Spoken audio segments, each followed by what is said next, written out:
Hello everyone, welcome to my channel learn chemistry with Varsha. हम general organic chemistry पढ़ रहे थे और लास्ट लेक्चर में हम हाइपर कॉन्जुगेशन पढ़ रहे थे। तो हाइपर कॉन्जुगेशन का लेक्चर 1 कंप्लीट हो गया था। अब लेक्चर 2 में हम इसके फैक्टर्स पढ़ेंगे। तो हमारी हेडिंग क्या है? Factors affecting hyper conjugation.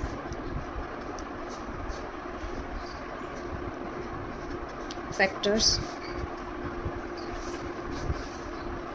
Affecting hyper conjugation.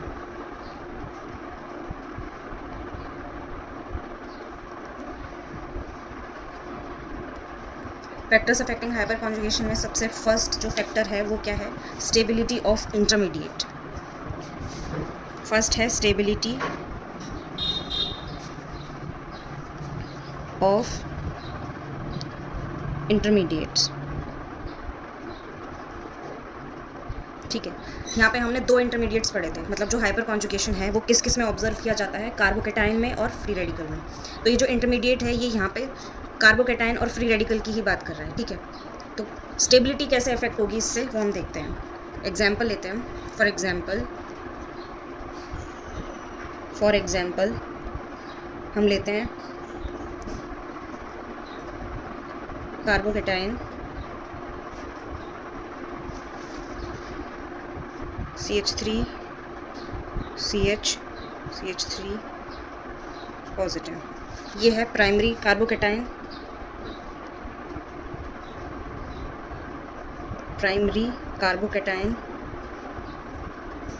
ये है सेकेंडरी और ये है टर्शरी।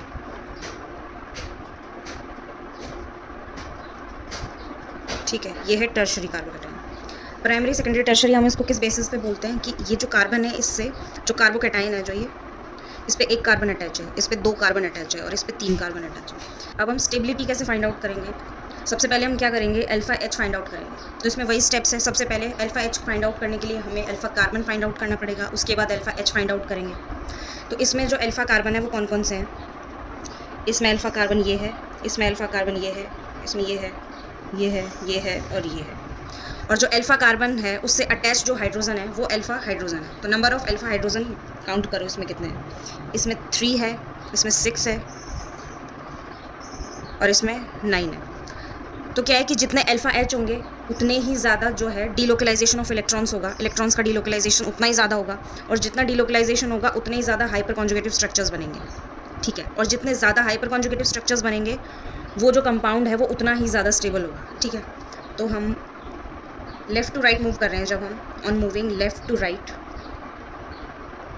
यहाँ से यहाँ मूव कर रहे हैं, on moving from left to right, क्या हो रहा है? Number of alpha H, number of alpha hydrogen क्या हो रहे हैं? इंक्रीज़ हो रहे हैं। यहाँ पे 3 है, यहाँ पे 6 है और यहाँ पे 9 है। ठीक है, अल्फा एच इंक्रीज़ हो रहे हैं। इसका मतलब क्या है कि number of hyper conjugative structures increase हो रहे हैं। तो हम पहले फाइंड आउट करते हैं कि हाइपर कॉन्जुगेटिव स्ट्रक्चर्स कितने होंगे। इसमें हाइपर कॉन्जुगेटिव स्ट्रक्चर्स कैसे निकालते थे हम कि जितने अल्फा एच होते थे उससे एक ज़्यादा हाइपर कॉन्जुगेटिव स्ट्रक्चर बनता था। ठीक है, इसमें 3 है तो इसमें कितने बनेंगे? 4। इसमें 6 अल्फा एच है तो इसमें 7 बनेंगे, इसमें 10 बनेंगे। तो लेफ़्ट टू राइट जब हम जा रहे हैं तो क्या हो रहा है?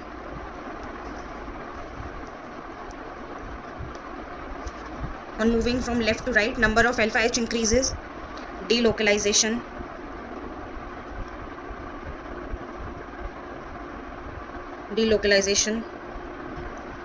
of positive charge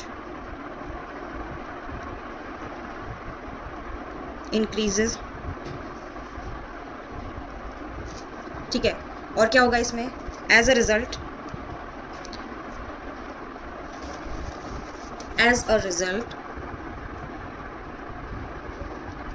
hyper conjugative structure increases। Hyper conjugative structure increase हो रहा है तो क्या होगा? Stability of carbocation increases. अब हम नेक्स्ट किसका एग्जांपल लेते हैं? फ्री रेडिकल का। कार्बोकेटाइन का तो हो गया कि क्या इफेक्ट पड़ेगा स्टेबिलिटी पे। अब हम लेते हैं free radical example. Free radical वही प्राइमरी, सेकेंडरी और टर्शरी लेते हैं। कार्बन CH2 CH3, ये क्या है? प्राइमरी फ्री रेडिकल, ये सेकेंडरी फ्री रेडिकल,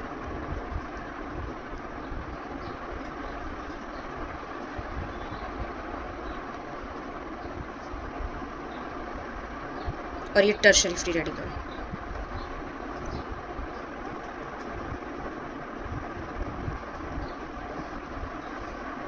ठीक है, तो ये सेम कार्बोकैटायन की तरह ही होगा ये वाला एग्जाम्पल भी।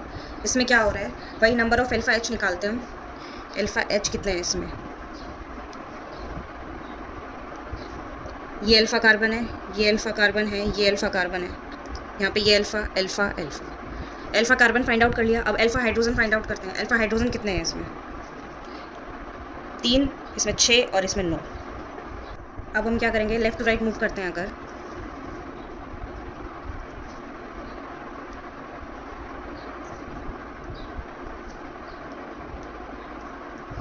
on moving from left to right,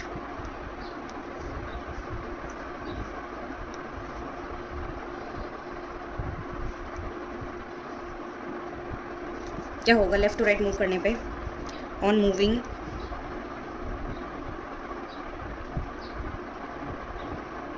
from left to right, number of alpha H, alpha hydrogen increase हो रहा है 3, 6 और 9। तो क्या हो रहा है कि रेडिकल जो है उसका डीलोकलाइजेशन इंक्रीज हो रहा है। Delocalisation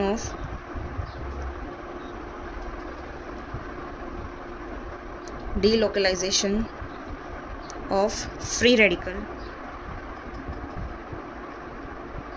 increases. ठीक है, और अब हाइपर कॉन्जुगेटिव स्ट्रक्चर्स क्या होंगे इसके? हाइपर कॉन्जुगेटिव स्ट्रक्चर्स इसके 4, जैसे कार्बोकैटायन के थे वैसे इसके 4, इसके 7 और इसके 10। क्या हो रहा है? Number of hyper conjugative structures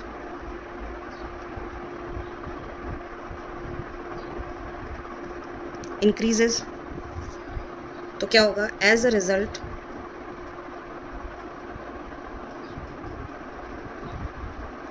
stability of free radical increases. अब हम कुछ एग्जांपल्स लेते हैं।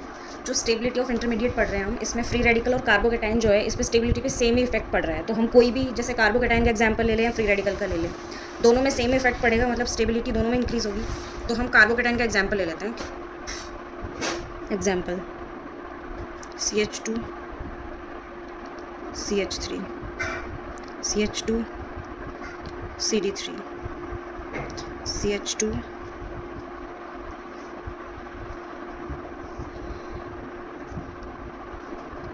CH2 positive CT3। अब इसमें क्या है, जो हाइड्रोजन है उसका आइसोटॉप चेंज हो रहा है। मतलब ये फर्स्ट वाला हाइड्रोजन है, उसके बाद ड्यूटीरियम है, उसके बाद ट्राइटियम है। तो जो लेक्चर 1 था उसमें हमने पढ़ा था, इसका ऑर्डर पढ़ा था। तो जो इंडक्टिव इफेक्ट है उसके जस्ट रिवर्स ये ऑर्डर आया था। ठीक है, तो इसमें क्या हो रहा है, on moving left to right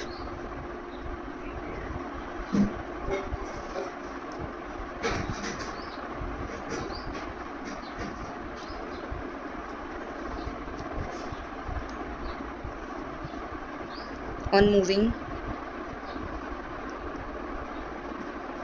from left to right,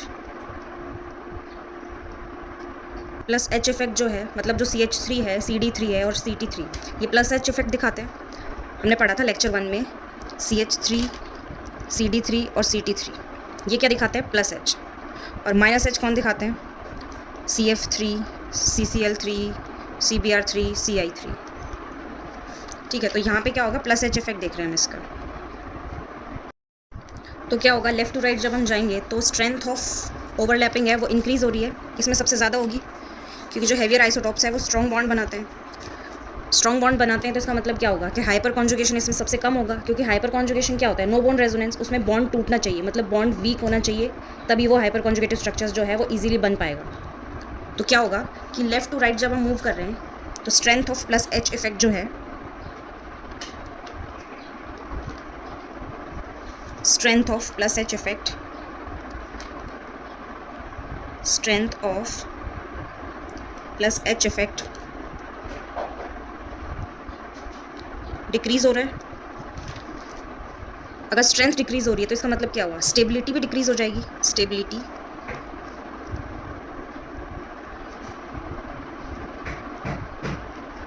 stability of free radical, या हम कह सकते हैं कार्बोकैटायन, वो भी क्या हो जाएगी, डिक्रीज। ये दोनों सेम इफेक्ट दिखाते हैं, इसलिए मैंने स्लैश करके कार्बोकैटायन और फ्री रेडिकल दोनों लिख दिए।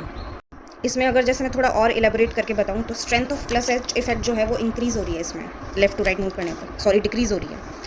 स्ट्रेंथ अगर डिक्रीज हो रही है तो इसका मतलब क्या होगा कि जो ये पॉजिटिव चार्ज है, ये फ्री रेडिकल है, इसका डीलोकलाइजेशन कम हो जाएगा, मतलब ये बॉन्ड इजीली टूटेगा नहीं। और डीलोकलाइजेशन कम हो जाएगा तो हमने पढ़ा था कि जितना ज़्यादा डीलोकलाइजेशन होता है इलेक्ट्रॉन्स का, मतलब पॉजिटिव चार्ज का या फिर फ्री रेडिकल का, तो वो उतना ही ज़्यादा स्टेबल होता है। तो बॉन्ड अगर टूटेगा ही नहीं तो डीलोकलाइजेशन नहीं होगा, और डीलोकलाइजेशन नहीं होगा तो क्या होगा कि इसकी स्टेबिलिटी क्या है, डिक्रीज हो जाएगी। अब हम नेक्स्ट एग्जांपल लेते हैं। एग्जांपल CH2 CH3, ये फ्री रेडिकल है।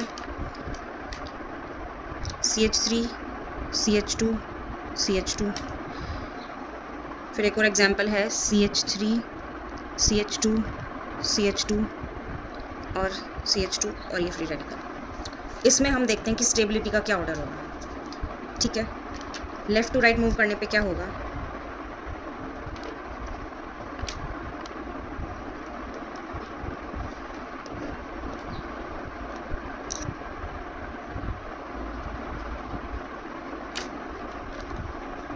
on moving from left to right, हम क्या देखेंगे इसमें, सबसे पहले स्टेबिलिटी फाइंड आउट करने के लिए हम क्या देखेंगे, हाइपर कॉन्जुगेटिव स्ट्रक्चर्स कितने बनते हैं, कम बनते हैं, ज़्यादा बनते हैं। तो सबसे पहले इसमें हम अल्फा एच फाइंड आउट करते हैं, अल्फा एच का नंबर फाइंड आउट करते हैं। अल्फा एच से पहले इसमें हम क्या देखेंगे, अल्फा कार्बन। तो जो ये फ्री रेडिकल है या कार्बोकैटायन है, इसे डायरेक्टली अटैच कार्बन जो होगा वो क्या होगा, अल्फा कार्बन। ये अल्फा, ये अल्फा और ये अल्फा, ये अल्फा। ठीक है, इसमें कितने हैं, 3, इसमें कितने हैं, 2, इसमें कितने हैं, 1 2। अच्छा, ये तो सेम हो गया। इसमें क्या है कि एक हाइड्रोजन कम कर देते हैं,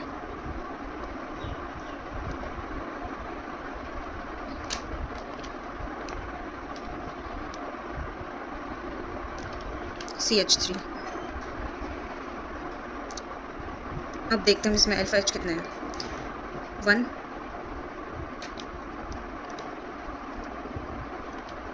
1। तो क्या हो रहा है, on moving from left to right alpha H का नंबर जो है वो कम हो रहा है। इसमें 3, इसमें 2 और इसमें 1। तो क्या हो रहा है कि अल्फा एच कम हो रहे हैं, तो इसका मतलब जो ये रेडिकल है या फिर जो पॉजिटिव चार्ज है कार्बोकैटायन है, उसका डीलोकलाइजेशन कम होता जाएगा लेफ्ट टू राइट। तो क्या होगा, हाइपर कॉन्जुगेटिव स्ट्रक्चर्स कम बनेंगे, और हाइपर कॉन्जुगेटिव स्ट्रक्चर्स कम बनेंगे तो स्टेबिलिटी क्या होगी, डिक्रीज होगी। और moving from left to right, number of alpha H decreases, तो क्या होगा, number of hyper conjugative structures वो भी डिक्रीज हो जाएंगे और स्टेबिलिटी भी डिक्रीज हो जाएगी। As a result stability decreases. तो स्टेबिलिटी का ऑर्डर क्या होगा, स्टेबिलिटी ऑर्डर 1 2 3, मतलब ये 1 है और ये 2 है, ये 3 है, तो ये इसका ऑर्डर होगा। ऐसे हम -H का कोई एक एग्जांपल लेके देखते हैं। Example CH2 CF3 CH2 CCl3 CH2 CBr3 CH2 CI3। ठीक है, इस एग्जांपल में क्या है, ये जो सभी जो लेफ्ट हैंड साइड में जो ग्रुप्स लगे हुए हैं, ये वाला ग्रुप है, ये है, ये है और ये है, ये सभी क्या दिखाते हैं, -H। लेकिन इन सब की इंटेंसिटी अलग अलग होती है, इसलिए इसकी जो स्टेबिलिटी है, जो ये फ्री रेडिकल है या फिर कार्बोकैटायन है, इनकी स्टेबिलिटी जो है वो इसलिए वेरी करती है इनकी इंटेंसिटी के अकॉर्डिंग। ठीक है, तो इसमें सबसे ज़्यादा इंटेंस इफेक्ट कौन लगाता है, इसमें आयोडीन। क्यों लगाते हैं, क्योंकि इसमें हमने ऑर्डर पढ़ा था कि जो आयोडीन जो है वो सबसे वीक बॉन्ड बनाता है, और हमें हाइपर कॉन्जुगेशन जो है उसके लिए वीक बॉन्ड ही चाहिए होता है, क्योंकि इसमें बॉन्ड का टूटना ज़रूरी होता है हाइपर कॉन्जुगेशन के लिए। नो बॉन्ड रेजोनेंस हमने इसीलिए बोला था इसको। तो जो फर्स्ट लेक्चर है उसमें हमने पढ़ा था चाहे प्लस एच इफेक्ट हो चाहे माइनस एच इफेक्ट हो, जो बॉन्ड है उसका वीक होना ज़रूरी है, ठीक है। तो ये वाला जो है ये सबसे ज़्यादा माइनस एच दिखाएगा, उसके बाद उससे कम ये, उससे कम ये, और सबसे कम CF3 दिखाएगा। तो minus H effect top to bottom अगर हम मूव करते हैं, on moving from top to bottom, on moving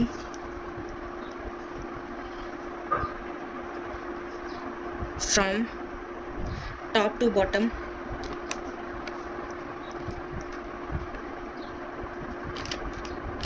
क्या हो रहा है, इंटेंसिटी ऑफ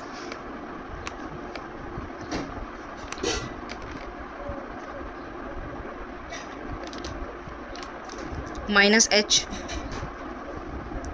इंक्रीजेस, मतलब माइनस एच जो है उसकी इंटेंसिटी क्या हो रही है, इंक्रीज़ हो रही है, ठीक है। लेकिन इसमें क्या होगा, इंटेंसिटी इंक्रीज़ हो रही है ना, तो इसका मतलब ये नहीं है कि जो ये जो इसकी स्टेबिलिटी जो है कार्बोकैटाइन की या फिर फ्री रेडिकल की, वो भी इंक्रीज़ हो जाएगी। क्यों नहीं होगी इसकी स्टेबिलिटी इंक्रीज़, क्योंकि इसमें क्या हो रहा है कि जो माइनस एच इफेक्ट है, मतलब माइनस एच इफेक्ट क्या होता है, इलेक्ट्रॉन विड्रॉइंग, मतलब कि इलेक्ट्रॉन्स खींच रहा है, ठीक है। और जो ये इंटरमीडिएट्स है ये इलेक्ट्रॉनिकली डेफिशिएंट स्पीशीज़ है, कार्बोकैटाइन है चाहे फ्री रेडिकल है, दोनों ही इलेक्ट्रॉनिकली डेफिशिएंट स्पीशीज़ है, तो इनके पास वैसे ही इलेक्ट्रॉन्स की कमी है, और माइनस एच इफेक्ट लगने के बाद इनके पास इलेक्ट्रॉन्स और कम हो गए, तो इनकी स्टेबिलिटी जो है, हम टॉप टू बॉटम जब हम जाएंगे तो स्टेबिलिटी क्या होगी, decrease, stability as a result stability decreases.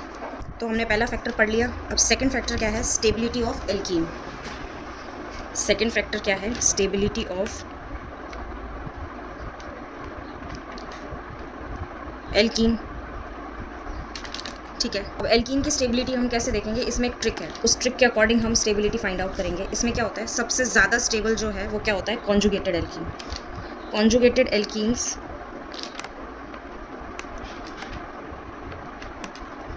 Are most stable, ठीक है। कॉन्जुगेटेड कैसी होती है, जैसे ये ब्यूटाडाइन है, मतलब डबल सिंगल डबल सिंगल, ठीक है।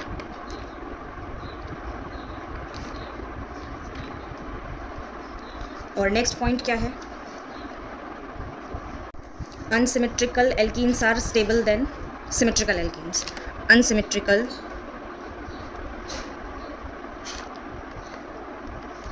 alkenes are more stable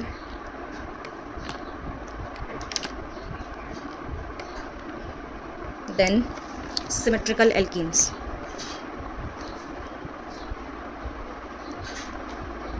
Symmetrical alkenes. Third point क्या है, trans alkenes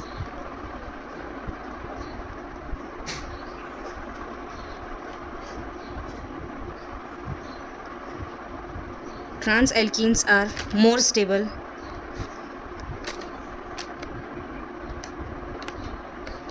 than cis alkenes,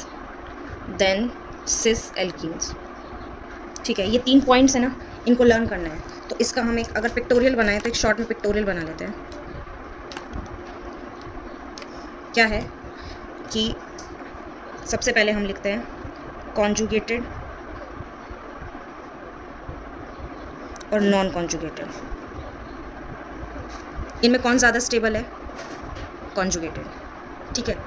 अब अगर जैसे कोई भी एग्जाम्पल है, मतलब 4-5 एग्जाम्पल दिए हुए हैं, उसमें सारी कॉन्जुगेटेड एल्कीन्स के एग्जाम्पल हैं, ठीक है। तो उसमें क्या होगा, हम हाइपर कॉन्जुगेशन इफेक्ट लगा के देखेंगे, उससे हमें पता चलेगा, मतलब उससे हम डिफ्रेंशिएट कर पाएंगे कि कौन सा ज़्यादा स्टेबल है। तो क्या होगा, उसमें जिसमें ज़्यादा अल्फा एच होंगे तो उसका डीलोकलाइजेशन ज़्यादा होगा, चाहे वो पॉजिटिव चार्ज हो या फ्री रेडिकल हो, तो ज़्यादा डीलोकलाइजेशन होगा, तो क्या होगा, उसकी स्टेबिलिटी इंक्रीज़ होगी।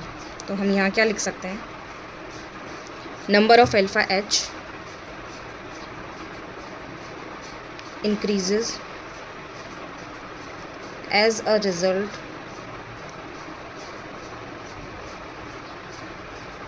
स्टेबिलिटी इंक्रीजेज, ठीक है। और ऐसे ये होगा, इसमें भी क्या होगा, अगर सारे एग्जाम्पल नॉन कॉन्जुगेटेड के हैं तो हम क्या करेंगे, वही number of alpha H increases, stability increases.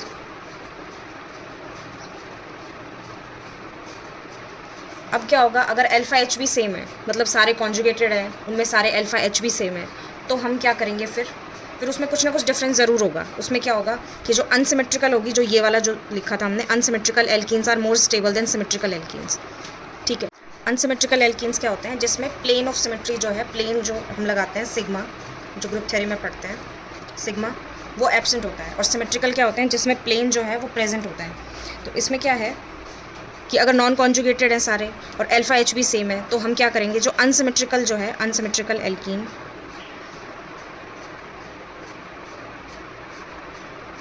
Are more stable than symmetrical. और सिमेट्रिकल जो है उसमें भी क्या होगा, जो ट्रांस है वो सिस से ज़्यादा स्टेबल होगा, क्योंकि इन दोनों में भी कौन सा वाला सिमेट्रिकल है, कौन सा ज़्यादा सिमेट्रिकल है, इसका मतलब तो सिस है वो कम सिमेट्रिकल है, तो ये कम स्टेबल होगा। अब हम इस पर बेस्ड कुछ एग्जांपल्स करते हैं। तो जो हमने स्टेबिलिटी ऑफ एल्कीन्स पढ़ा था, इसमें हमें यही बताना है कि इन सब का डिक्रीजिंग ऑर्डर बताना है स्टेबिलिटी का। तो फर्स्ट एग्जांपल जो है ये करते हैं हम इसमें। सबसे पहले इसमें क्या होगा सॉल्यूशन, सबसे पहले हम क्या करेंगे, कैटेगराइज करेंगे। ठीक है, कि फर्स्ट वाला जो है ये क्या है, कॉन्जुगेटेड, डबल सिंगल डबल ये क्या है, कॉन्जुगेटेड, ये क्या है, नॉन कॉन्जुगेटेड, ये क्या है, फिर से कॉन्जुगेटेड, ये नॉन कॉन्जुगेटेड,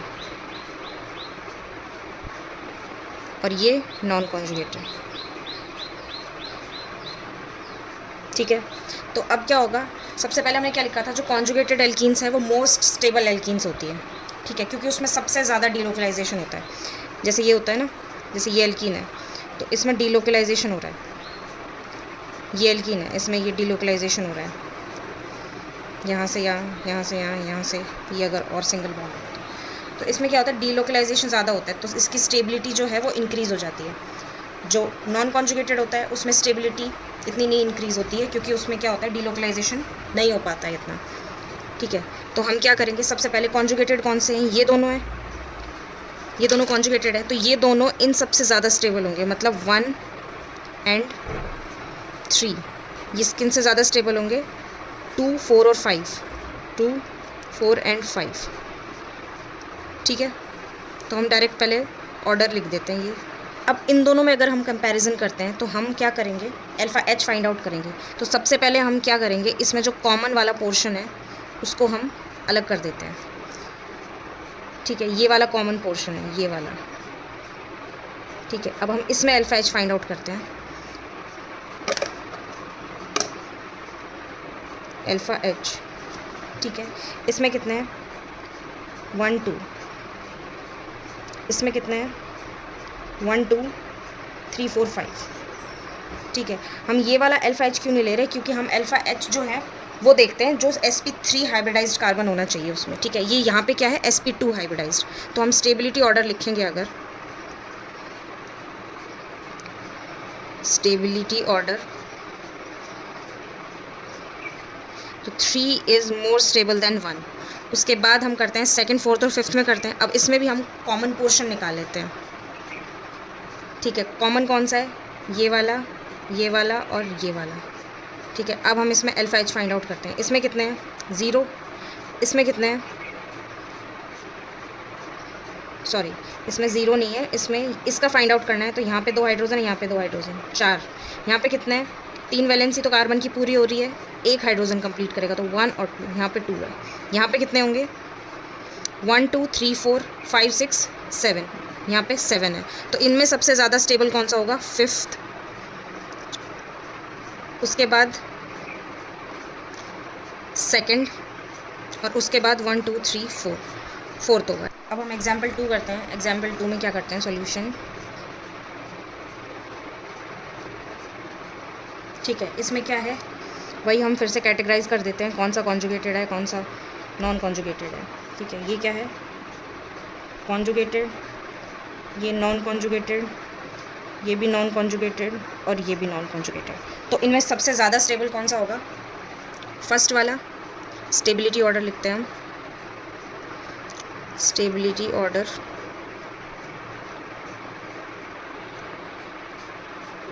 फर्स्ट वाला सबसे ज़्यादा स्टेबल है। ठीक है, अब ये तीनों नॉन कॉन्जुगेटेड है। अब इसमें हम क्या करेंगे, तीनों नॉन कॉन्जुगेटेड हैं तो हम अल्फ़ा एच निकालेंगे इसमें। अल्फ़ा एच, इसमें अल्फ़ा एच निकालने की ज़रूरत नहीं है क्योंकि ये इन तीनों से ज़्यादा स्टेबल हो गया है। अब हम इन तीनों में निकालते हैं। इसमें कितने हैं 1 2 3, इसमें कितने हैं 1 2 3 4 5 6 7 8 9 10 11 12, और इसमें 1 2 3 4 5 6। तो सबसे ज़्यादा अल्फ़ा एच किस में है? थर्ड वाले में। उसके बाद कौन सा आएगा? थर्ड। उसके बाद कौन सा आएगा? फोर्थ। और उसके बाद सेकंड। तो ये इसका स्टेबिलिटी ऑर्डर है। ठीक है, अब नेक्स्ट एग्जांपल करते हैं हम। सॉल्यूशन वही कॉन्जुगेटेड नॉन कॉन्जुगेट में कैटेगराइज कर देंगे। ये क्या होगा? नॉन कॉन्जुगेटेड, ये भी नॉन कॉन्जुगेटेड, ये भी नॉन कॉन्जुगेटेड, ये भी नॉन, और ये भी नॉन, सारे नॉन कॉन्जुगेटेड है। अब इसमें क्या करेंगे? अल्फ़ा एच निकालेंगे। अल्फ़ा एच इसमें कितने हैं? 1 2 3 4 5 6 6। इसमें 1 2 3 4 5 6, इसमें भी 6, इसमें भी 6। इसमें कितने हैं? 1 2 3 4 5 6 7 8 9 10 11 12। इसमें कितने हैं? 12। और इसमें कितने हैं? 1 2 3 4 5 6 7 8 9, 9 है इसमें। अब हम लिखते हैं इसका स्टेबिलिटी ऑर्डर।